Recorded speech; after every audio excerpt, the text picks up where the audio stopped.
My name is Pat McDonald, and I'm the Associate Dean in the School of Continuing Education and Distance Education Online Learning.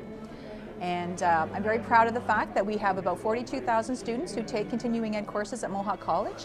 We offer everything, all kinds of programming, from writing your novel to painting to French and everything in between. And we have a lot of seniors who take courses with us at Mohawk College. Francine is 90 years old, and she is our oldest graduate from Mohawk College, and we are so proud of her. I stumbled on a catalog, or one of my neighbors had a catalog. I stumbled on the title of a course. I thought, my goodness, a title like this in a technological college where they train dental technicians and things. The title was Writing for Publication. I thought that's kind of interesting. I was charmed. They make it easy for seniors like me to come. They cut the tuition heavily, really, and the classes are small. In fact, there have to be a minimum of 11, I think. But it was just wonderful from the day, because I felt I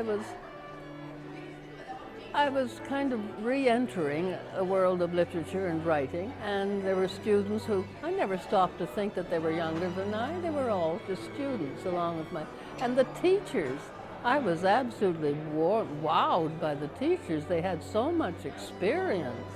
She has created such an enriched experience for the students in her class, but she's very young at heart. Like when you think of a 90-year-old, you have maybe a vision in your mind of what a 90-year-old would look like, or how a 90-year-old might carry herself or might walk.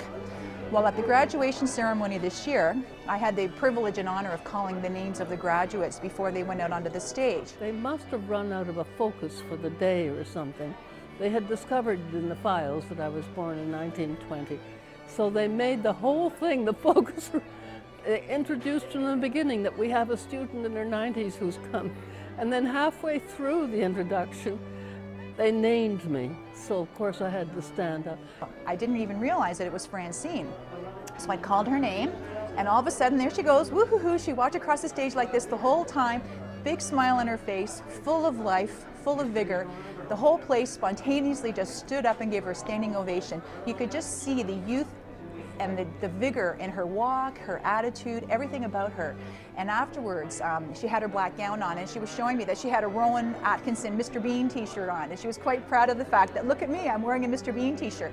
It just speaks to her humor, her love for life, and her continuous love of learning. What interests people, or seems to, is the idea of lifelong learning. And I don't know what to say about that except do it. In an organized college course, you have that wonderful treasury of experience to build on, especially in the arts. I just hope that others will be attracted as I was and not be able to resist it. Just get here and take the course. She was interviewed on television here locally, and her secret to success and longevity, she believes, is an attitude. And I think that we could easily have her come back and teach us all a little bit about how a good attitude can really take you far. So she was really inspirational for all of us to see. Age doesn't matter anymore. Not that much.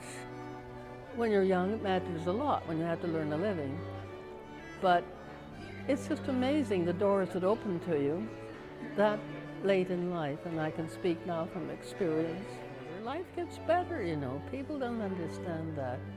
Life gets better when you have a whole novel full of experiences.